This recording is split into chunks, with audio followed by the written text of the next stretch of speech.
Thanks for tuning in for another episode of JBTrickleRC. This is the first episode of another mini-series that I'm going to be doing.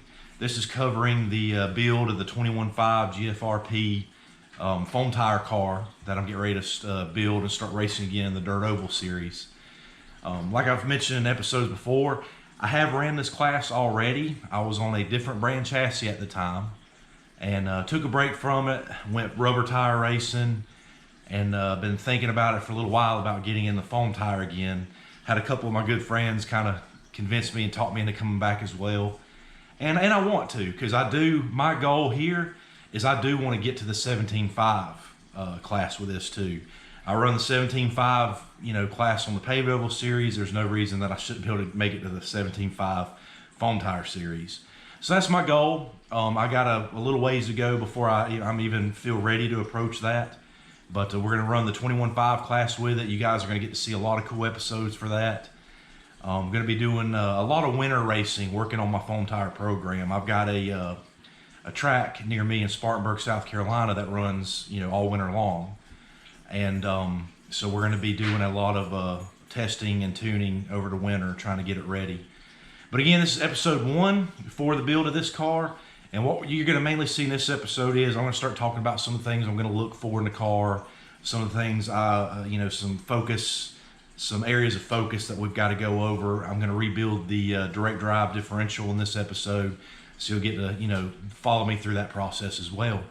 But again, guys, I hope you enjoy it, and thanks for coming to JBTrickleRC. All right, guys. So one of the first things what we really need to do here is we need to break the car down. It needs to be cleaned. As you can see, this one's still pretty dirty. I'm going to clean the motor, clean the chassis. And but the first step is we're going to do a complete tear down. We're going to clean it, get it looking spotless again. That way we can check all of our kingpins and all that kind of stuff to see if any of them need to be polished, or make sure everything can move freely. You don't want any kind of binding. Anytime you're dealing with a RC race car, you do not want any kind of binding. You want everything to move freely. You want it to move smooth. Currently, guys, the only thing that I've ran across so far that I know is going to need work is the direct drive rear diff. This one is very crunchy. It's very dirty.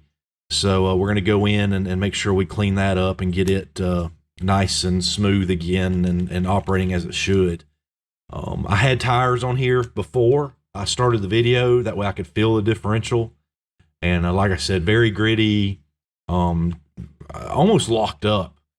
But my friend that I got this from, I've got some new out drives for the direct drive diff, so we're going to be changing those out. I actually had a spur gear left from whenever I ran the class last time.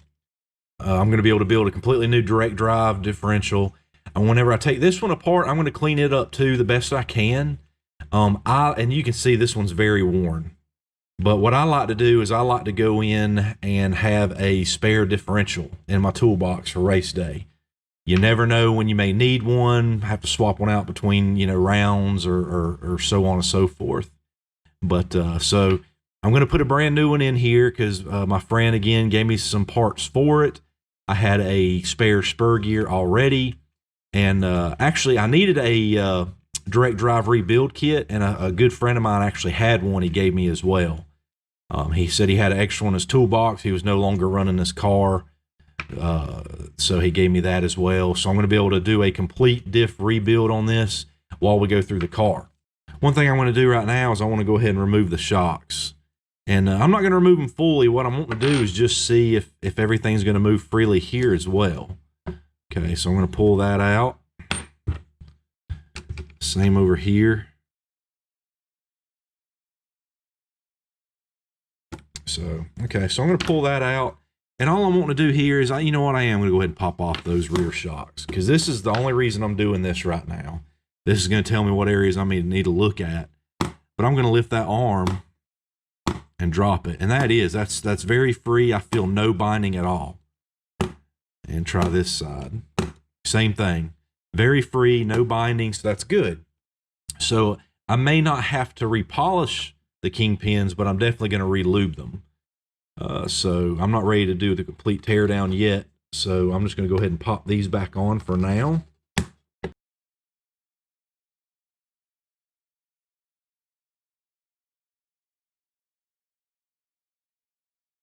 And that is extremely important for a RC race car. So let's go ahead and pull the fronts off. Then we're going to check those arms as well.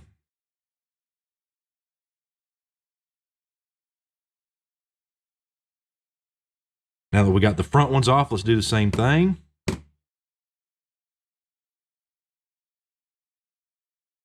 So that's definitely free. There's a little bit more play there than I would like to have. Let's see the other side. Yeah, it's about the same amount of play, but it's definitely free. So there's no binding there. That's good. Another thing I like to do is I like to pull the servo off as well.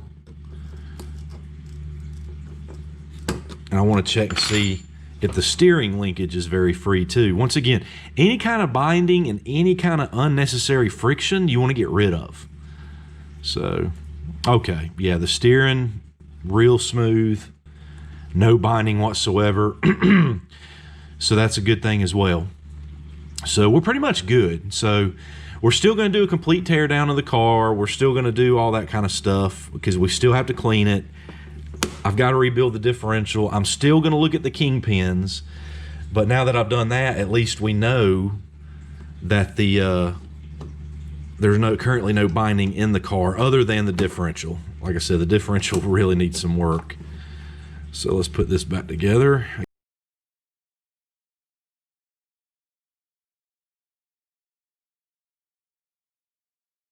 So now we know what we got to do as far as the breakdown goes and all that good stuff. But before I even really begin that, like I said, I've already got, I already had some tires on here. I didn't drive the car or anything like that. I just wanted to feel the differential, look at some things. I was going to kind of measure the car where it was at.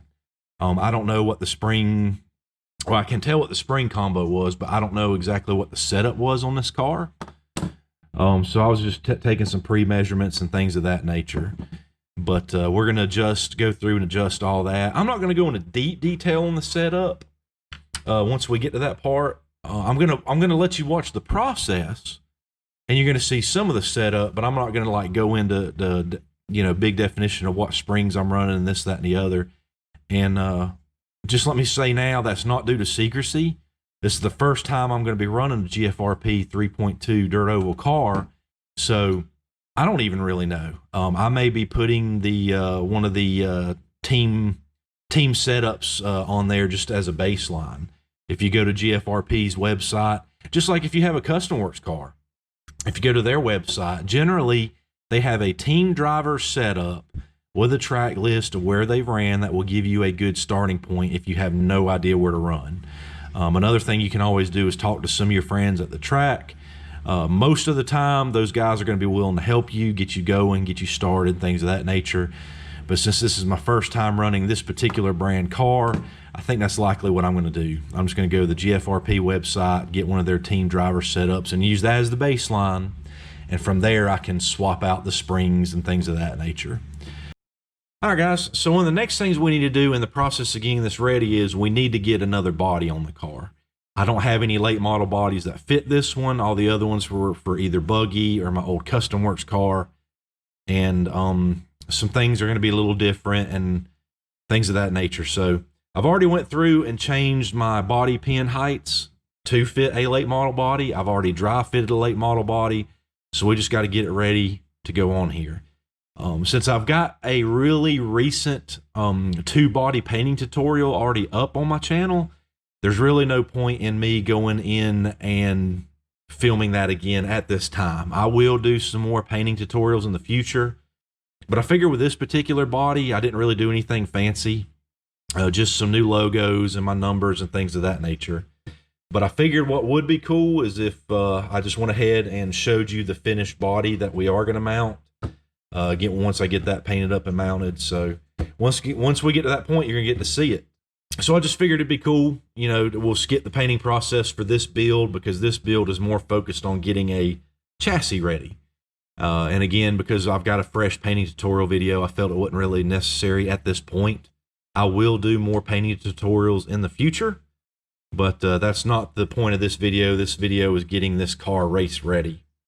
But with that said, we still require a body, so let's get that going. And there we go. The body is on there. So what I like to do too, I like to use a, I try to run a fairly common paint scheme. With this one, since this was a new car, I was wanting to change it up a little bit, but I didn't want to get too crazy. So what I ended up doing was taking two of my favorite paint schemes that I've ran recently and kind of merged them into one. So I'll put a picture of that up here in the video for you to check out, where I kind of took two of my separate paint jobs that I've ran, within the last 2 seasons and merged it into what you see here, this one. All right, guys. Now we're going to go ahead and begin the diff build. As you can see, I've got a new spur gear, some diff balls, Diff Rebuild kit, and some new out drives. So I was lucky enough whenever I made the deal with my friend that he already had a new out drive kit. Had a buddy of mine that actually had a direct drive rebuild kit that he gave me because he's no longer running this brand car, and I actually still had a 108 spur gear left, which is what's required in this class for the tracks that I race at.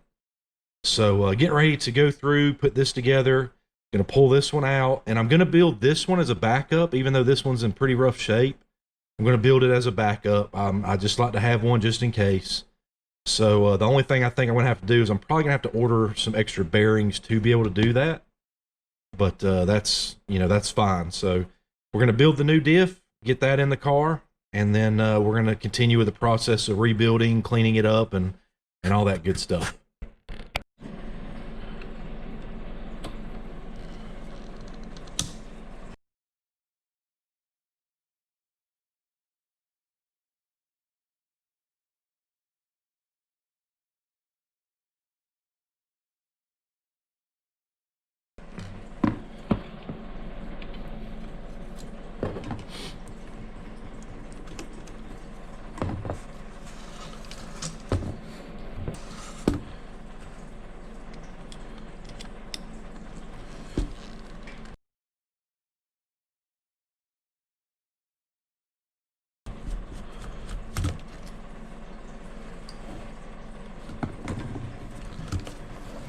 All right, from here, you can see that we've got the direct drive out, and now I'm going to be able to pull these little housings off. We can get into the actual direct drive. I'm going to clean these bearings up as well, and I'm going to check them because you got the bearings that actually seat, that come off of this and seat down in here. So we're going to check these bearings and we'll replace those if necessary. If not, just clean them up. Okay, now we got the direct drive out, and this thing is very scratchy, very tight. I don't know if my buddy that had the car before me was purposefully running it this tight or what. I'm going to back it off a little bit. Okay, even if I back it off, it is still very crunchy. So it definitely needs a new build, so that's what we're doing. So we'll get this thing squared away. These things aren't too bad. They do sell jigs. So you can build these to make the building process a little bit easier. I don't have one, so I'm just going to do it the old-fashioned way with my hands. It's not too hard, but you do have to be careful. You want to get it right. So there we go. That's apart. Got another bearing here. Got one riding on the gear.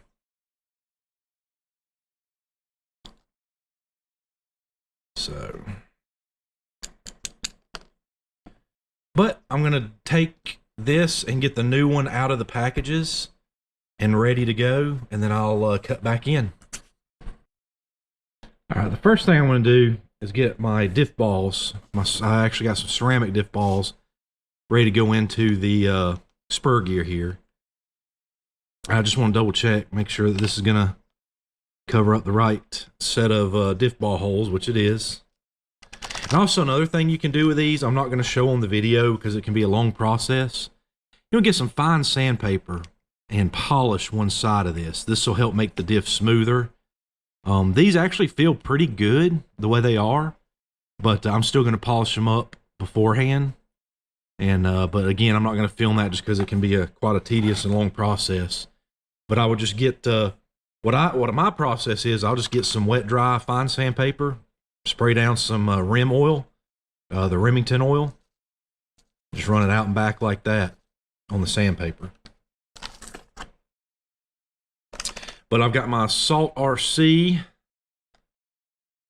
diff ball lube here, so I'm going to go around and just put a little bit in each hole on the spur gear. It don't have to be a lot, but you want to get some on each one.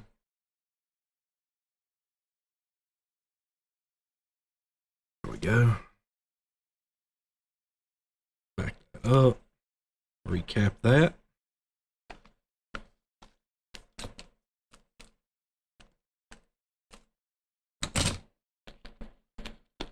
Those balls. Get those diff balls out now. I'm going to drop one in each hole, and then we're going to go back down and press them in because they do require a little bit of a press fit. But I'm going to get everything. I'm going to get every one of them where I need it right now.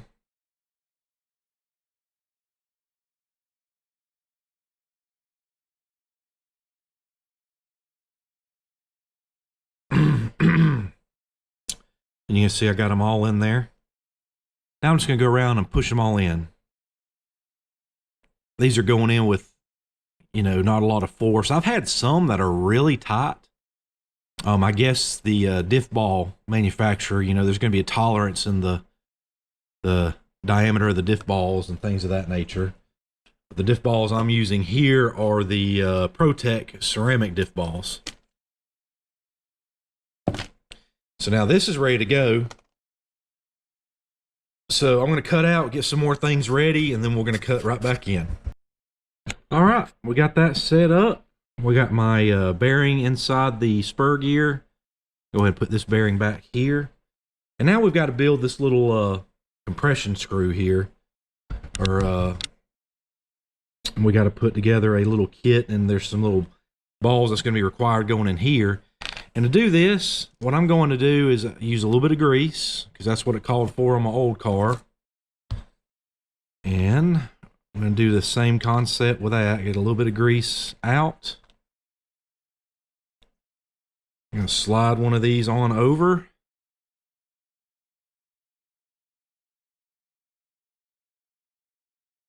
I want to put that grease on that little washer all the way around. It's going to kind of hold those little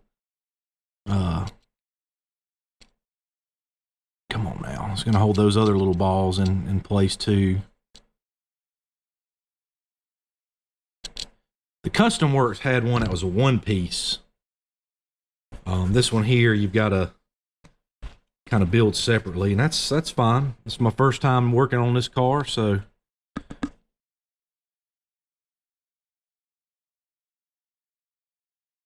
now I'm going to slide that down, and I'm going to start placing those. Get a little bit of grease on my finger to help pick it up.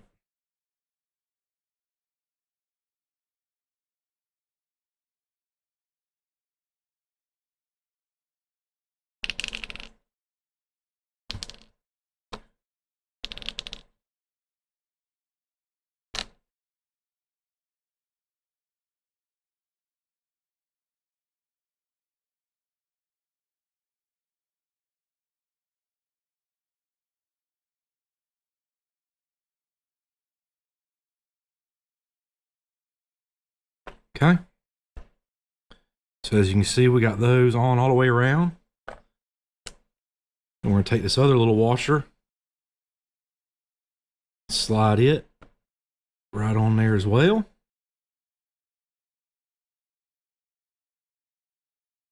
Like so. Here's the old one, and the old one was actually using a Custom Works part here. Let me open this up. I'm trying to remember what the technical term with this thing was. A thrust bearing, or what is that thing called? I want to make sure I call it right. Thrust washer. Yeah, okay. So as you can see, this one used a one piece, or the little balls were actually already made into it. But this one is a two piece or several piece design. You got to put it in manually, but that's fine. Like I said, first time working on one of these, so I'm learning as I'm putting this video together as well. I'm familiar with what we're doing because it's similar to my Custom Works car, but it is quite different at the same time. All right, so from here, I'm going to take my new right side out drive, and I'm going to go ahead and run this through. And that's going to help hold that in place as well.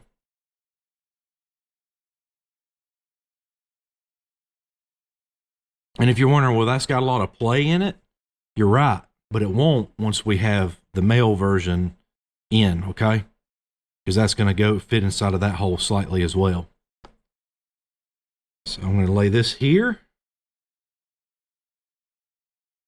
Take this version. I'm going to slide this little threaded nut in here, but not before I put in the spring. I nearly forgot that part. There is a little compression spring in the old one here. We have to add that to this one as well, because this is what's going to help hold some of the tension on your differential. And these are, okay, so here's the diff rings, and these are keyed to help hold them in place. You can see that these just have a radial cut, and these actually have like 2 points. That's because this is keyed to fit a certain way. If you do this, it's not going to stay. But if you rotate it around, it kind of sits in position just like that. So now I can take my spur gear and slide it down. Now I'm going to take the other one that I cleaned up. What I'm going to do here is I'm going to get just a little bit more diff lube, and this is going to help hold that diff washer down here.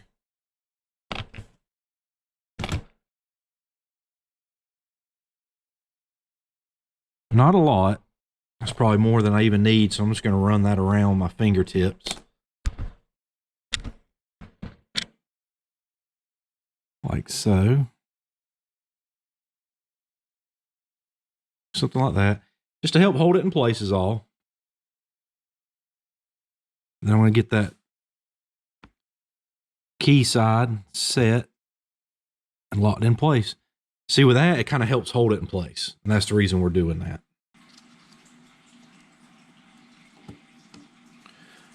Got to get everything back in place again.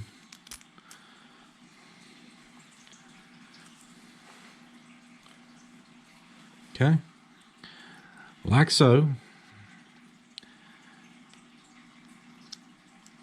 All right, now we can put this thing together.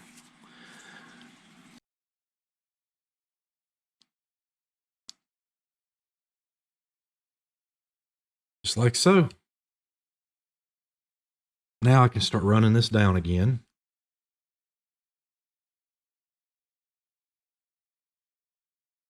Slide it down here.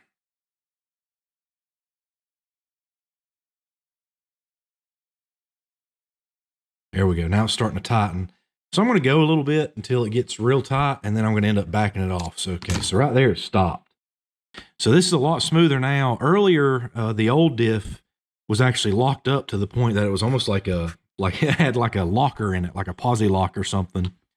So this is actually pretty daggum smooth. So I'm going to adjust again. Like I said, I went without too much. Yeah, so I don't want to go any further there. I can if I really want to. So what I'm going to do is I'm going to back out about a quarter of a turn. See how that feels. And then I'm really going to have to test it on the car with the tires on, because what steel could feel a little bit tight here or gritty could, which it don't. This is very smooth. Feels fantastic compared to the other one. Once I get it back in the car with the out drives and with the tires mounted, then whenever I, feel the differential, I'm going to be able to really tell. But that feels fantastic. That is so much better than what it was before. Okay, another thing I like to do in my cars, so I run these on my paved oval cars, and I ran this on my Custom Works dirt oval car. So if this will fit in this car with these on, I plan to run them here as well. But these are diff ball covers. They're also made for the Kimbrough, I think I'm saying that right, spur gears. And it just kind of clips on that lip around the gear. You can just clip it right into place. There you go. See? And it helps protect the your lube and your diff balls and all that stuff from getting, you know, gritty and dirty and all that. This is just an old paved oval trick that I carried over to my dirt oval side, because you better believe these dirt oval cars get a lot more dirty than a pan car. Not saying that pan cars don't, but a little bit of dust versus a whole lot of dirt, there's a big difference. They can be a little bit of a pain to snap into place, but it's something that I do. Like I said, there may be some guys saying you shouldn't do that or this, that, and the other. That's fine. You know, whatever. This is something that I've always done. I've always had success with, so I've maintained doing it to all my cars. But I just want to make sure it's not, you know, going to affect the fit whenever it gets mounted in the car. There we go. That's how to build the center diff on this one. And we're going to go ahead and get it put back together. And guys, that concludes the first episode of the GFRP 21.5 car build. I'm going to cut it here. Episode 2 should be readily available for your viewing as well, where we continue this process. And again, as always, guys, I really appreciate you subscribing to the channel, and I appreciate all the positive feedback I've been getting. But again, guys, check it out. The next episode should be up and running as well.